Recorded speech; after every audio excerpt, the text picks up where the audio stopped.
Hello people, how you all. तो हमने developmental वाला जो पोर्शन है वो फिनिश कर लिया था। अब पैथोलॉजी वाला पोर्शन देखना है। सो एबनॉर्मैलिटी को अगर आप देखें कि उसकी जो डेफिनेशंस हैं तो ऑब्वियसली लोग अलग अलग देते हैं, but there is few things which are common in every definition. There are 4 Ds। Abnormality मतलब कि जो नॉर्मल ना हो। तो कोई अगर नॉर्मल नहीं है तो उसके 4 कैरेक्टरिस्टिक्स हमें बहुत कॉमनली देखने को मिलते हैं। That is deviance, distress, dysfunction and danger. ये 4D आपको पता होने चाहिए। डेविएंस मतलब कि नॉर्मल से अलग, ठीक है। तो इसमें क्या होता है, मोस्टली इन लोगों का IQ नॉर्मल से अलग होता है। इनकी फंक्शनिंग जो होती है, फंक्शनिंग अलग होती है नॉर्मल से। जैसे नॉर्मल इंसान जो काम कर पाता है वो ये नहीं कर पाते। डिस्ट्रेस, इनको स्ट्रेस रहता है। और डेंजर, ये खुद के लिए भी खतरा हो सकते हैं और दूसरों के लिए भी खतरा हो सकते हैं। तो ये 4 Ds आपको पता होनी चाहिए। इसके अलावा और कौन सी बात है जो आपको याद होनी चाहिए कि एबनॉर्मैलिटी जो है केवल और केवल स्टैटिस्टिकल ही नहीं होता कि आप केवल IQ के बेसिस पे जज करें, ऐसा ज़रूरी नहीं है।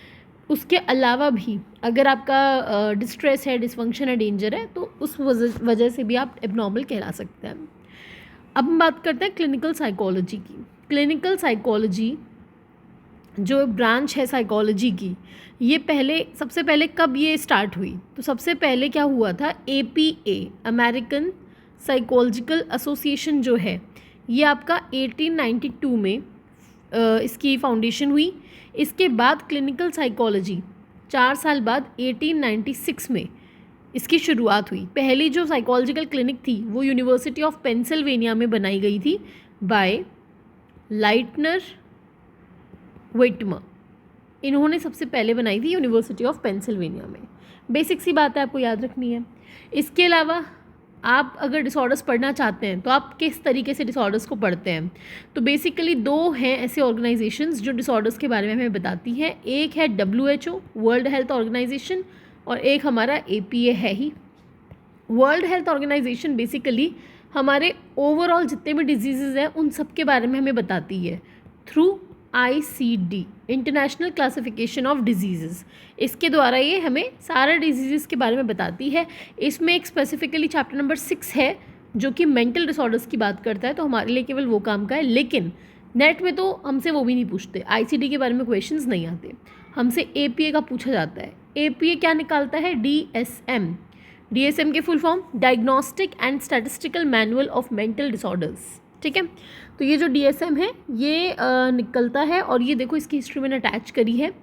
ये DSM जो सबसे पहली बार आया था 1952 में, ठीक है। इसमें 106 डायग्नोसिस थे, तो ऐसे करके ये DSM 4 TR तक आया। इसके बाद DSM 5 भी आया, ठीक है। DSM 5 आपका 2013 में आया था, और अब तो DSM 5 TR भी आ चुका है, रिविजन भी आ चुका है उसका 2022 में, ठीक है।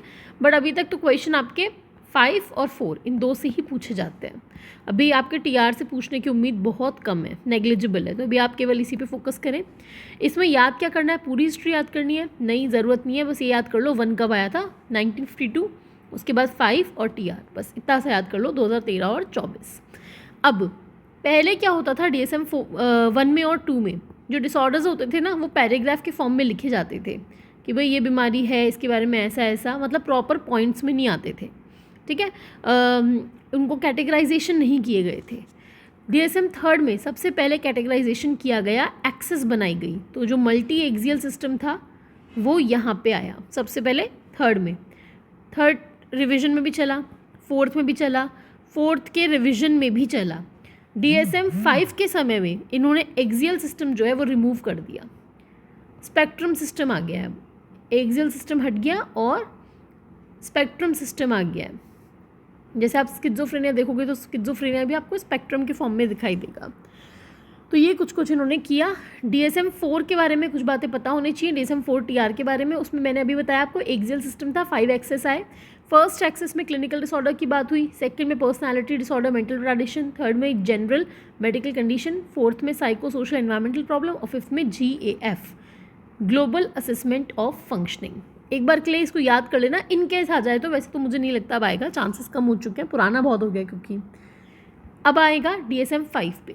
DSM-5 जो है इसमें क्या क्या चेंजेस आए ये आपको पता होना चाहिए। तो मैंने अभी बताया, सबसे पहले मल्टी एक्सल सिस्टम हट गया। दूसरी चीज़ गौर करो, देखो यहाँ पे आपके सारे रोमन नंबर है, फर्स्ट सेकंड थर्ड फोर्थ, लेकिन यहाँ लिखा है 5 अरेबिक में। तो ये एक चेंज आया है और ये क्वेश्चन में भी पूछा है आपके नेट के पेपर में कि DSM-5 को ऐसे नहीं लिखते और अब ऐसे लिखते हैं। तो यानी कि अब रोमन नंबर ना लिख करके अब हम लिखते हैं अरेबिक में, ये याद रखिएगा। इसके अलावा स्पेक्ट्रम अप्रोच आई, अभी जस्ट मैंने बताया। इसके अलावा पर्सनालिटी डिसऑर्डर्स जो DSM-4 TR में थे वो क्लस्टर के फॉर्म में थे, cluster A, B and C, अब वो क्लस्टर्स हटा दिए हैं, अब बिना क्लस्टर्स के हैं। ये कुछ डिसऑर्डर्स हैं जो नए ऐड हुए हैं और ये 2 हैं जो हटाए हैं। तो जो ऐड हुए हैं इसमें से एक बार ज़रा सी बात कर लेते हैं। तो सोशल प्रैग्मेटिक कम्युनिकेशन डिसऑर्डर छोटे बच्चों में होता है। ये बच्चे जो होते हैं इनको प्रैग्मेटिक्स नहीं आते। प्रैग्मेटिक मतलब सोशल नाइसिटीज़, कैसे आपको लोगों को ग्रीट करना है, कैसे बात करना है, good morning, good afternoon, good night, नमस्ते, ये चीज़ें बच्चों को नहीं आती। डिसरप्टिव मूड डिसरेगुलेशन और प्री मेंस्ट्रुअल डिस्फोरिक, ये दोनों के दोनों आपके इसमें मूड वाले में इंक्लूड कर दिए गए हैं। और होर्डिंग डिसऑर्डर, चीज़ों को इकट्ठा करके रखने की आदत। एक्सोरिएशन, स्किन पिकिंग, ये लोग अपनी स्किन को पिक करते हैं, खींचते हैं उसको।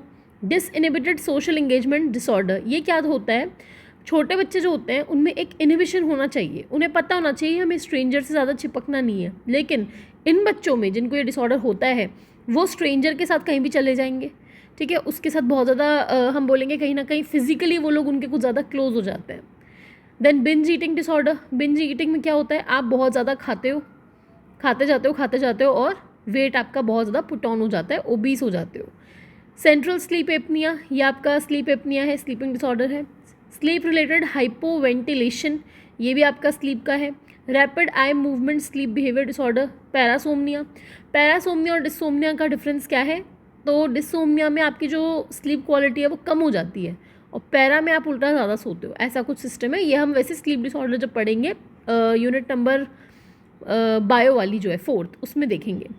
रेस्टलेस लेग सिंड्रोम, इसमें जो काफ होता है हमारे पैरों में, जो काफ है नी के जस्ट नीचे वाला एरिया पीछे की तरफ, वहाँ पे बहुत ज़्यादा उनको बेचैनी सी होती है, ऐसे सेंसेशन टाइप्स होती हैं, तो they are not able to sleep because of it.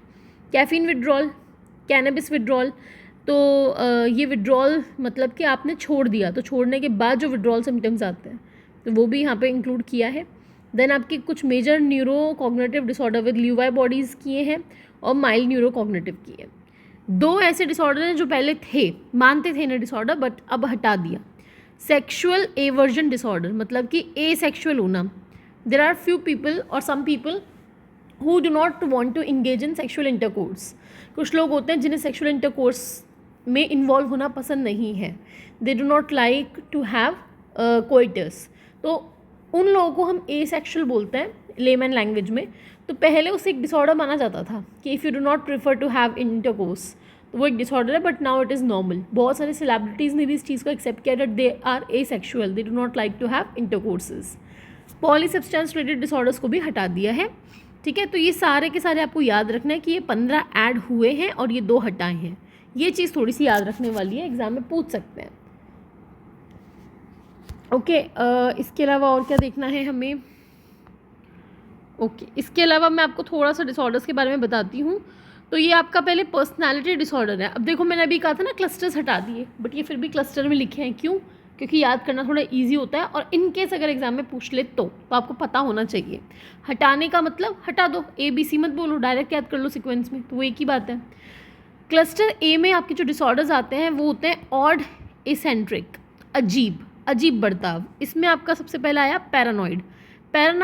Paranoid जो लोग होते हैं वो बहुत ही शक्की किस्म के लोग होते हैं, शक करते हैं दूसरों पे, इनको खुद की इंपॉर्टेंस बहुत ज़्यादा लगती है, खुद को बहुत महान मानते हैं और दूसरों पे शक करते हैं। देन स्किज़ॉइड, ये लोग जो होते हैं ये अकेला रहना प्रेफर करते हैं, आइसोलेटेड होते हैं ये, और इनमें इमोशंस बहुत कम होते हैं, इमोशंस बहुत कम। स्किज़ोटाइपल, ये लोग जो होते हैं इनमें इनकी ऑड थिंकिंग होती है, बहुत अलग तरीके की सोच होती है, इनको ऐसा लगता है हम जो सोच रहे हैं ना वो कोई सुन रहा है, हमारे दिमाग में बातें कोई और डाल रहा है, हमारी सोच जो है, जो हम सोचते हैं वो ब्रॉडकास्ट हो रही है, कोई और सुन रहा है, तो ये थोड़ा ऑड थिंकिंग इनकी होती है। फिर हम बात करते हैं बी की। जो क्लस्टर बी वाले लोग हैं ये ड्रामेटिक होते हैं, अनप्रिडिक्टेबल होते हैं। तो इसमें एंटी सोशल तो आपको नाम से समझ में आ रहा है, ये लोग रूल्स फॉलो नहीं करते। बॉर्डर लाइन की अगर हम बात करें तो इनकी थिंकिंग बहुत एक्सट्रीम होती है, एक्सट्रीम थिंकिंग, ठीक है। ये लोग खुद को हार्म भी कर सकते हैं। हिस्ट्रियोनिक पर्सनालिटी, हिस्ट्रियोनिक वाले जो लोग होते हैं वो थोड़े सिडक्टिव से होते हैं, ठीक है। क्यों होते हैं सिडक्टिव? क्योंकि बेसिकली वो अटेंशन सीक करना चाहते हैं। तो अटेंशन पाने के लिए अटेंशन सीकर होते हैं, तो वो खुद को शॉर्ट ड्रेसेस, सिडक्शन, बात करने के तरीके में भी उनका ऐसा लगेगा कि आपको अपनी तरफ ड्रॉ कर रहे हैं, या फिर ड्रामेटिक होते हैं। आपने अपनी क्लास में भी कुछ लोगों को कभी नोटिस किया होगा, बहुत ज़्यादा ड्रामा करते हैं ओवर, तो वो इसमें आते हैं। देन नार्सिस्टिक, नार्सिस्टिक होते हैं जो ओवर सेल्फ लव, कुछ ज़्यादा ही खुद से प्यार होता है इनको, ठीक है। और इनको लगता है हम तो बहुत महान है, हम तो हीरो हीरोइन के बराबर है, हम तो भगवान हैं, तो वो बहुत ज़्यादा इनको ये चीज़ लगती है। देन आपका क्लस्टर सी में बात करें तो अवॉइडेंट पर्सनालिटी डिसऑर्डर। अवॉइडेंट, ये बाहर जाना ही अवॉइड करते हैं। दे फियर रिजेक्शन, इनको रिजेक्शन का डर होता है, ठीक है, फियर ऑफ रिजेक्शन, इसलिए बाहर ही नहीं जाते, आइसोलेट रहते हैं बिल्कुल। डिपेंडेंट वाले ऑब्वियसली दूसरों पे डिपेंड करते हैं, डिपेंड ऑन अदर्स, ठीक है। और obsessive compulsive personality disorder, OCPD, ये जो है ये लोग बहुत ज़्यादा परफेक्शनिस्ट होते हैं, इनको हर चीज़ परफेक्ट चाहिए, ठीक है। तो ये आपके पर्सनालिटी के टाइप्स हो गए, ये आपको याद रखना है, सारे इंपॉर्टेंट है, पूछे जाते हैं एग्जाम में। इसके बाद हम बात करते हैं न्यूरो डेवलपमेंटल डिसऑर्डर्स की। ये वो डिसऑर्डर्स हैं जो कि बच्चों में ही नज़र आ जाते हैं, डेवलप होते होते समझ में आ जाते हैं। तो इसमें आपका जैसे इंटेलेक्चुअल डिसेबिलिटी आ गया है, ID, जिसे हम पहले मेंटल ट्रेडिशन कहते थे, तो इसमें आपको याद होनी चाहिए इसकी रेंज। रेंज पे पूछा जाता है IQ और इसका टाइप क्या है। 4 होते हैं ये, कौन कौन से? माइल्ड, एक second, MILD mild, moderate, severe, profound, ठीक है। 70 जो होता है उससे बिलो वालों को माना जाता है आपका इंटेलेक्चुअल डिसेबिलिटी। तो 70 से नीचे 15 माइनस करते जाओ, तो 55 से 70 और 15 माइनस करो, 40 से 55 और 15 माइनस करो, 25 से 40 और 15 माइनस करो, बिलो 25, मतलब और मत करो, बिलो ही कर दो। तो ये आपका पूछा जाता है माइल्ड, मॉडरेट, सीवियर, प्रोफाउंड। तो जितना आप प्रोफाउंड की तरफ जाओगे उतना ज़्यादा डिसेबिलिटी आप में ज़्यादा है, ये चीज़ होती है, ठीक है। इसके अलावा और आपके कम्युनिकेशन डिसऑर्डर्स आ गए। कम्युनिकेशन में वो प्रॉग्मेटिक वाला भी आ जाएगा आपका, और ऑटिज़म है, ADHD, specific learning disorder. Specific learning में क्या आता है? इसमें आपके वो आ जाते हैं डिसलेक्सिया। डिसलेक्सिया में क्या होता है, जो तारे ज़मीन पर था, रीडिंग में आपको प्रॉब्लम। डिसग्राफिया, इसमें लिखने में प्रॉब्लम। और एक है डिसकैल्कुलिया, इसमें कैलकुलेशन में प्रॉब्लम, ठीक है। इसमें आपको मैथ्स वगैरह में कैलकुलेशन करने में इसमें प्रॉब्लम आती है। और मोटर डिसऑर्डर में आपके टिक डिसऑर्डर्स वगैरह आ गए, जिसमें आपके एक पर्टिकुलर रीजन में कुछ ज़्यादा ही स्टिमुलेशन होता है बार बार। अब ये है ऑटिज़म। ऑटिज़म में क्या होता है? तो ऑटिज़म में आपने वो ट्यूबलाइट अगर मूवी देखी हो, तो ऑटिज़म अब एक ऑटिज़म स्पेक्ट्रम डिसऑर्डर कहलाता है। ये मैंने कहा ना स्पेक्ट्रम वाला आ गया है हमारे, ऑटिज़म स्पेक्ट्रम डिसऑर्डर।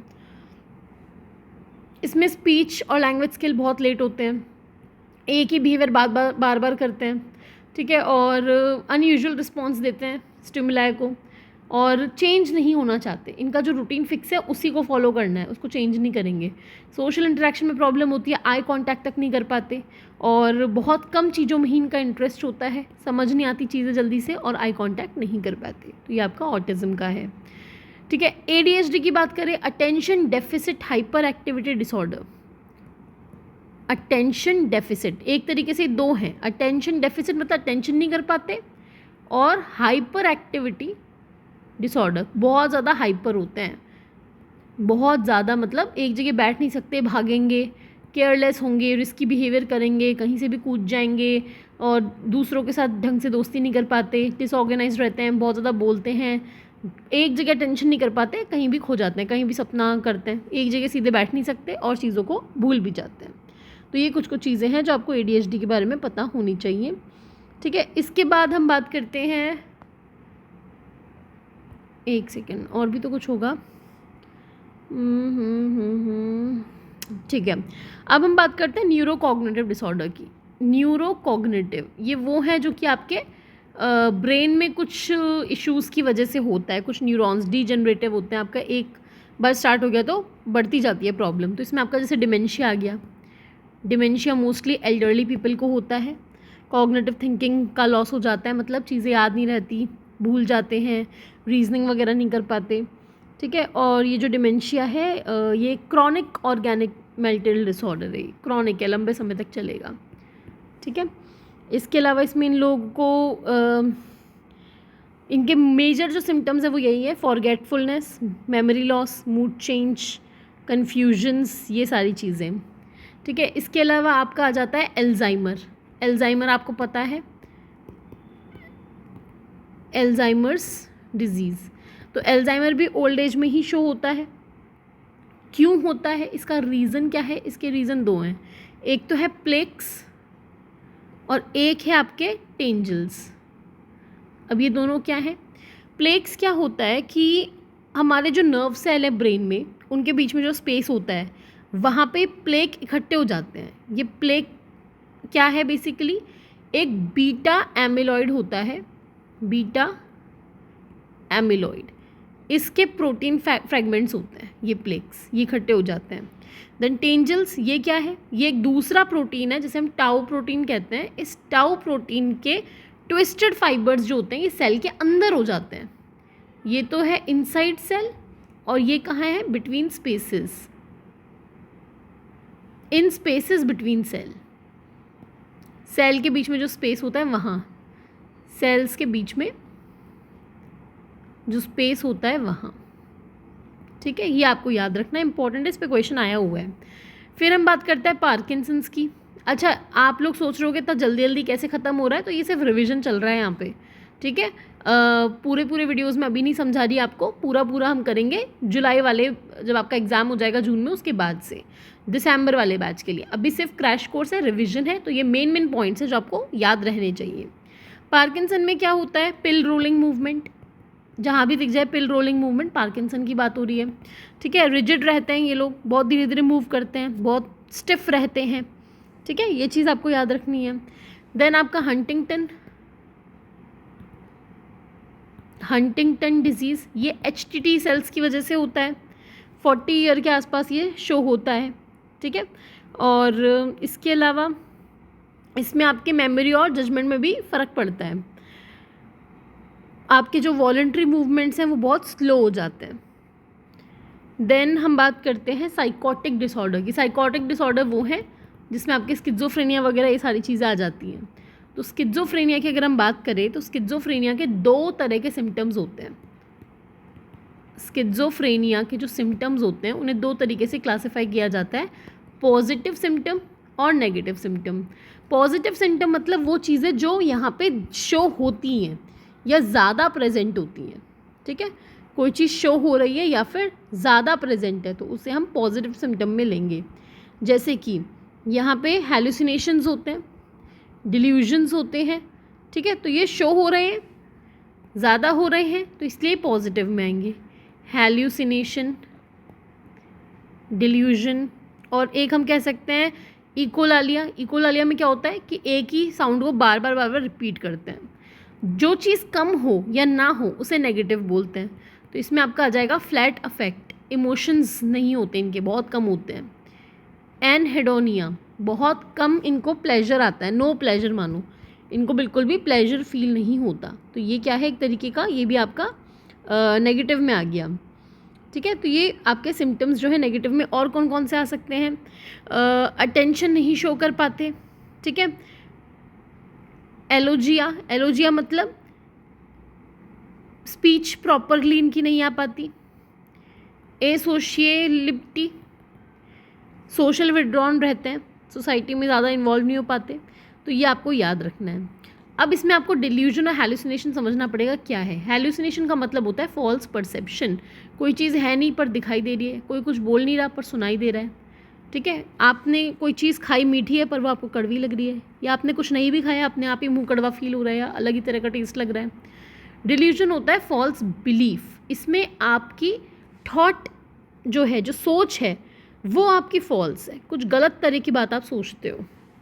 जैसे कि क्या क्या सोच सकते हो आप, तो डिल्यूजन की हम बात कर रहे हैं। डिल्यूजन में एक होता है आपका ग्रैंडियोर। ग्रैंडियोर अभी पहले भी बताया था, इसमें आप खुद को भगवान समझते हो, बहुत मान समझते हो, मूवी स्टार समझते हो। एक होता है गिल्ट, आपने कोई बहुत बड़ी गलती नहीं करी पर आपको गिल्ट रहता है किसी चीज़ का कि भाई मैंने बहुत गलत किया, मैंने बहुत गलत किया। परसिक्यूशन, आपको लगता है कोई आपको फॉलो कर रहा है। ठीक है। पॉवर्टी, बहुत अमीर होते हैं पर उनको लगता है हम बहुत गरीब हैं। ठीक है। इसके अलावा और कौन से आते हैं, बहुत सारे आते हैं ऐसे तो आने को, याद करने दो एक सेकेंड। हाँ, एक होता है रेफरेंस का। रेफरेंस में ये लगता है कि हर कोई हमारे बारे में बात कर रहा है, जैसे कोई टीवी में बात कर रहा है, प्रेस में बात कर रहा है, कोई अपना इंटरव्यू दे रहा था, हमें लगता है हमारे बारे में कोई बात कर रहा है। थॉट कंट्रोल, हमें लगता है कोई हमारे विचारों को कंट्रोल कर रहा है। ठीक है, तो ये कुछ कुछ चीज़ें आपके इसमें आ जाती हैं डिल्यूजन्स में। बाकी स्किज़ोफ्रेनिया के टाइप, तो आपका आता है सबसे पहले पैरानॉइड। पैरानॉइड में क्या होता है, इसमें डिल्यूजन ज़्यादा होते हैं। ठीक है, डिल्यूजन्स जो होते हैं वो ज़्यादा होते हैं और हेलुसिनेशंस जो हैं वो ज़्यादा होते हैं। फिर आपका आता है डिसऑर्गेनाइज्ड। डिसऑर्गेनाइज्ड में क्या होता है, इसमें आप डिसऑर्गेनाइज स्पीच और डिसऑर्गेनाइज बिहेवियर शो करते हो। ठीक है, आपका ऑर्गेनाइज नहीं रहता, इमोशंस वगैरह जो होते हैं तो बहुत कम होते हैं, बहुत ज़्यादा होते हैं। सोशली विड्रॉन भी हो सकते हो। कैटाटोनिक, कैटाटोनिक में क्या होता है, इसमें बेसिकली आपके जो बिहेवियर है, एक सेकेंड रुकना, हाँ एक सेकेंड। कैटाटोनिक में क्या होता है, बेसिकली आपके मोटर डिस्टर्बेंसेस रहते हैं और इको स्पीच के डिस्टर्बेंसेस रहते हैं। ठीक है, देखो मोटर, जैसे कि इकोलैलिया अभी बताया था ना, एक ही चीज़ को बार बार रिपीट करते हैं, या फिर चल रहे हैं तो चलते ही रहते हैं, या फिर रुक गए तो रुकते ही रहते हैं, उठते ही नहीं है। फिर अनडिफ्रेंशिएटेड स्किज़ोफ्रेनिया, जो स्किज़ोफ्रेनिया के क्राइटेरिया को तो मीट करे बट ऊपर में से किसी कैटेगरी में ना आए। रेजिडुअल, जो मतलब कुछ कुछ सिम्टम्स तो हैं लेकिन पूरे मैच नहीं हो रहे, इस तरीके से रिकवरी फेज़ है ये। ठीक है, तो ये आपको कुछ कुछ बातें यहाँ पे याद रखनी है। इसके अलावा और जो मेन डिसऑर्डर्स हैं वो देख लेते हैं हम। स्किज़ोफ्रेनिया हमने देख लिया। अच्छा, स्किज़ोफ्रेनिया होता किस वजह से है, आपको पता है?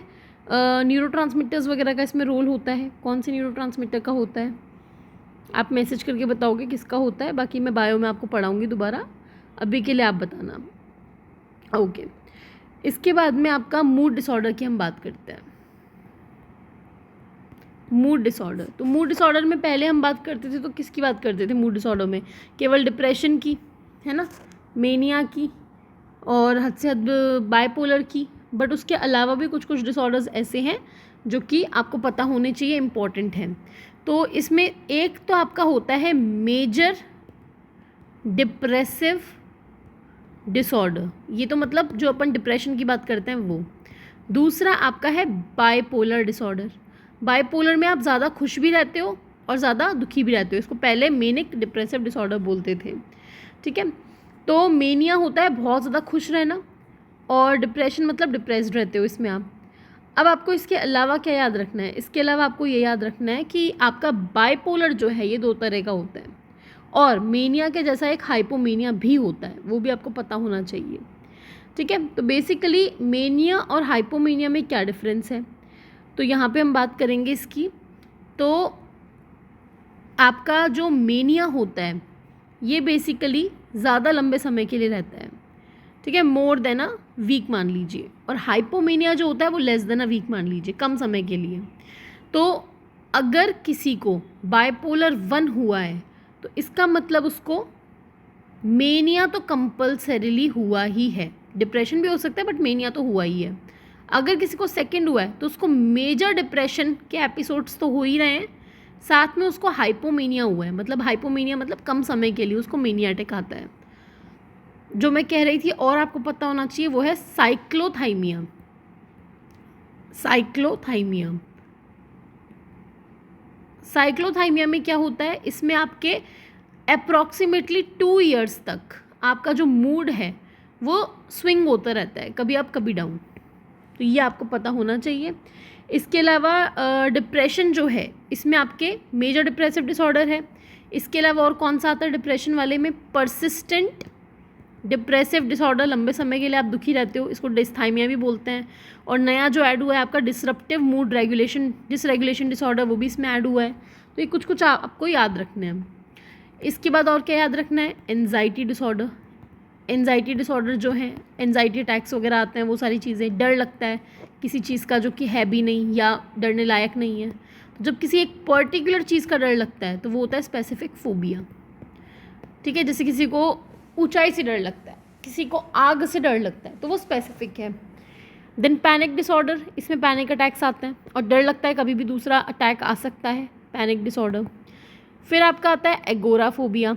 एगोराफोबिया में क्या होता है? आपको बंद जगहों का डर नहीं, वो तो क्लॉस्ट्रोफोबिया होता है। एगोराफोबिया का मतलब होता है जब आपको बाहर जाने में डर लगता है, ठीक है, बाहर आप कहीं नहीं जा पाते। देन आपका सेलेक्टिव म्यूटिज्म, कभी कभी ऐसा होता है कि आप बिल्कुल म्यूट हो जाते हो, कुछ बोल नहीं पाते, चुप पड़ जाते हो। सेपरेशन एंजाइटी डिसऑर्डर, अलग होने का डर, ठीक है। देन जनरलाइज्ड में क्या होता है? नॉर्मली हर जगह आप डर रहे हो, है ना। और फिर आपका एक आता है सोशल फोबिया। सोशल जगह पे आप नहीं जा पाते, है ना, जैसे स्टेज पे नहीं जा पाते, 4 लोगों के सामने नहीं जा पाते, उनके सामने खा नहीं पाते, तो वो होता है।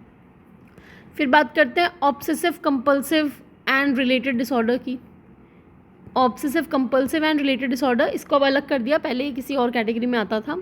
तो इसमें याद रखें ओ मतलब ऑब्सेशन। ऑब्सेशन मतलब किसी चीज़ को आप बार बार सोच रहे हो, रिपीटेड थॉट, आपके दिमाग से कोई बात निकल नहीं रही। कंपल्शन मतलब कोई काम आप बार बार कर रहे हो। रिपीटेड बिहेवियर, जैसे कि बार बार सोच रहे हो कि मतलब अपने फ्यूचर के बारे में सोच रहे हो, बट बहुत ज़्यादा सोच रहे हो, उसकी वजह से नींद नहीं आ रही, कुछ नहीं आ रहा, पूरे टाइम वही चलता रहता है, पढ़ाई तो कर नहीं रहे हो, उल्टा फ्यूचर सोच रहे हो कि मैं यहाँ जाऊँगा, मैं वहाँ जाऊँगा, ये सब चीज़ें। और कंपल्शन में एक ही काम बार बार कर रहे हो, बार बार जाके चेक कर रहे हो कि लॉक लगाया नहीं लगाया, बार बार अपना हाथ धो रहे हो जर्म्स की वजह से। तो ऐसे में क्या होता है, आप कंपल्शन इतना ज़्यादा करते हो कि आपके बॉडी में इश्यूज़ तक आने लग जाएँ, खून आ जाए, इतना हाथ धोते हो, तो वो चीज़। इसके टाइप्स, तो पहला टाइप तो इसका ओसीडी ही हो गया जो मैंने अभी बताया। दूसरा है body dysmorphic disorder. Body dysmorphic disorder, इसमें क्या होता है? इसमें आप अपनी बॉडी के बारे में बहुत ज़्यादा सोचते हो कि भाई मोटे हो गए, पतले हो गए, सुंदर नहीं लग रहे, नाक टेढ़ी है, ये सब चीज़ें। होर्डिंग डिसऑर्डर, होर्डिंग में चीज़ों को इकट्ठा करके रखने की आदत होती है, कबाड़ भर के रखते हैं, निकालते नहीं हैं। देन ट्राइकोटिलोमेनिया, हेयर पुलिंग, बाल खींचते हैं खुद के, आईब्रो के खींच लेंगे, फेस के खींच लेंगे, सर के खींच लेंगे। देन एक्सकोरिएशन बताया था, स्किन पिकिंग, स्किन को खींचेंगे, ठीक है, तो ये आपके इसमें आ गए।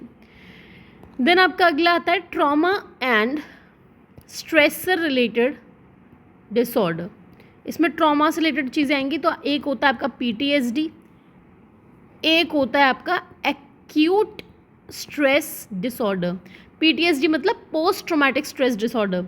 सपोज कीजिए कि कोई ट्रॉमा हुआ, जैसे कि कोई एक्सीडेंट हुआ, उस एक्सीडेंट के बाद अगर 1 मंथ तक आपको फ्लैशबैक्स आते हैं, आपको प्रॉब्लम होती है इसकी वजह से, तो वो एक्यूट में आएगा, एक्यूट स्ट्रेस डिसऑर्डर। लेकिन अगर मोर देन 1 मंथ हो जाए तो उसको हम पीटीएसडी करार कर देंगे, पोस्ट ट्रॉमेटिक स्ट्रेस डिसऑर्डर। एक होता है आपका एडजस्टमेंट डिसऑर्डर, कि ट्रांसफ़र हो गया, शादी हो गई, एडजस्ट नहीं कर पा रहे, तो वो एक नॉर्मल बात है। लेकिन अगर उसकी वजह से फंक्शनिंग में प्रॉब्लम आए तो वो आपका डिसऑर्डर बन जाता है। डिसइनिबिटेड सोशल इंगेजमेंट डिसऑर्डर, ये मैंने बताया था कि छोटे बच्चों में होता है, कुछ ज़्यादा ही फिजिकली और वैसे वो स्ट्रेंजर्स के क्लोज हो जाते हैं। देन रिएक्टिव अटैचमेंट डिसऑर्डर, इसमें ये वाला शायद वो है जिसमें बच्चे जो हैं पेरेंट्स से बिल्कुल भी अटैच नहीं रह पाते, ठीक है, उनको अवॉइड करते हैं। देन हम बात करते हैं सोमैटिक सिम्टम की। सोमैटिक सिम्टम, ठीक है, इसमें आपका एक होता है सोमैटिक सिम्टम डिसऑर्डर ही है, मतलब इसका नाम somatic symptom and related disorder है। जिसमें पहला वाला ये सोमैटिक सिम्टम डिसऑर्डर ही है। इसमें हमारी बॉडी में कहीं भी पेन हो जाता है विद नो रीज़न, मतलब कहीं चोट नहीं लगी, कुछ नहीं लगा, लेकिन बेवजह दर्द हो रहा है। एक होता है आपका इलनेस एंजाइटी डिसऑर्डर। इसमें इनको पूरा टाइम डर लगा रहता है कि भाई हम बीमार तो नहीं हो रहे, हम बीमार नहीं हो जाएं, छोटी छोटी बात पे दवाई ले लेंगे। इसको हम हाइपोकॉन्ड्रियासिस कहते थे पहले, हाइपोकॉन्ड्रियासिस। देन आपका कन्वर्जन डिसऑर्डर, अपने आप बॉडी का कोई पार्ट काम करना बंद कर देता है जबकि इसका कोई आपका बायोलॉजिकल रीज़न नहीं है। इसको हिस्टेरिया बोलते थे पहले। जैसे कि आर्मी पर्सन का अपने आप हाथ पैरालाइज हो जाता है वॉर से पहले, या दिखना बंद हो जाता है।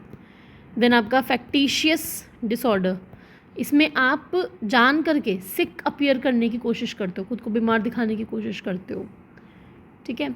फिर आपका आता है feeding and eating disorder, feeding and eating disorder. इसमें आपका एक होता है एनोरेक्सिया नर्वोसा। इसमें क्या होता है, इसमें आपको लगता है कि मैं मोटा हूँ या मैं मोटी हूँ और आप बिल्कुल खाना नहीं खाते, बहुत कम खाते हो, इतना कम कि आपका BMI जो है वो लेस देन 15 हो जाता है। और इन लोगों को देख के आप साफ अंदाज़ा लगा सकते हो कि हाँ भाई ये इंसान जो है इसको कोई प्रॉब्लम है। उसका वेट नॉर्मल से 20-30 किलो कम होता है। BMI का फॉर्मूला एक बार एग्जाम में पूछा था, वेट अपॉन हाइट का स्क्वायर। हाइट किस में लेनी है, मीटर्स में। ये एग्जाम में पूछा था एक बार BMI का फॉर्मूला। दूसरा बुलीमिया नर्वोसा।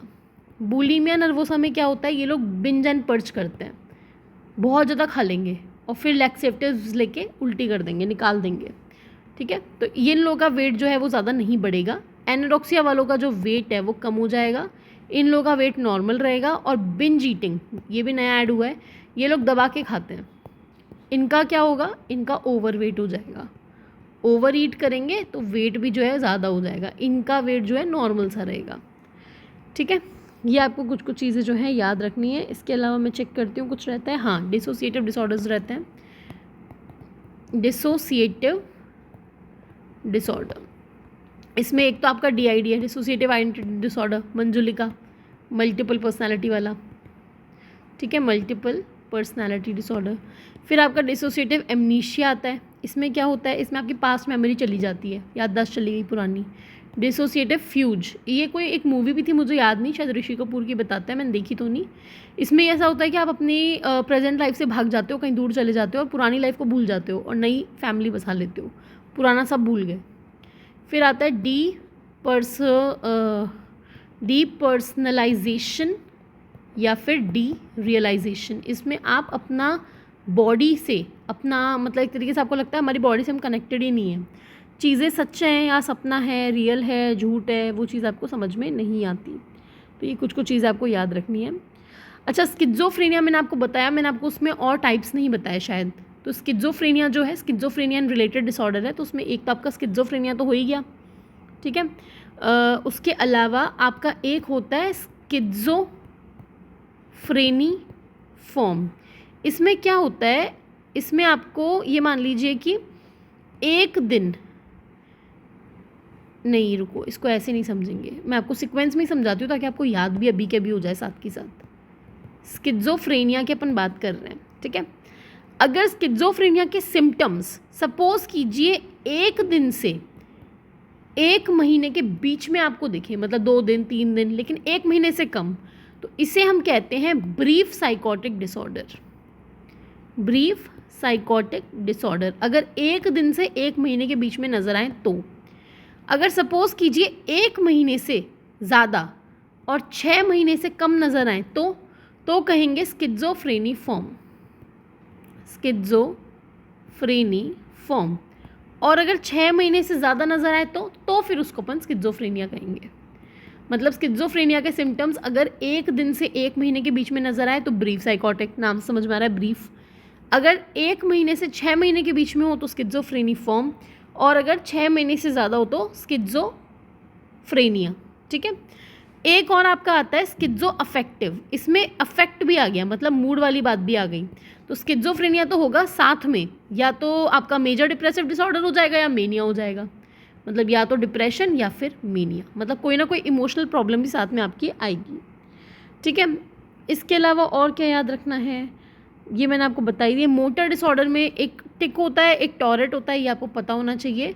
मोटर डिसऑर्डर में एक तो टिक है, टिक में क्या होता है, आप बार बार कोई एक कंपल्सिव साउंड निकालते हो या एक ही मूवमेंट आप बार बार करते हो। और टॉरेट में, वो जो हिचकी मूवी में था तो उसमें उसको टॉरेट सिंड्रोम था, तो हमारे ब्रेन में कुछ नर्वस सिस्टम का डिसऑर्डर है ये वाला, ठीक है। बाकी डिमेंशिया मैंने आपको बता दिया, इसमें कॉग्निटिव फंक्शन चले जाते हैं।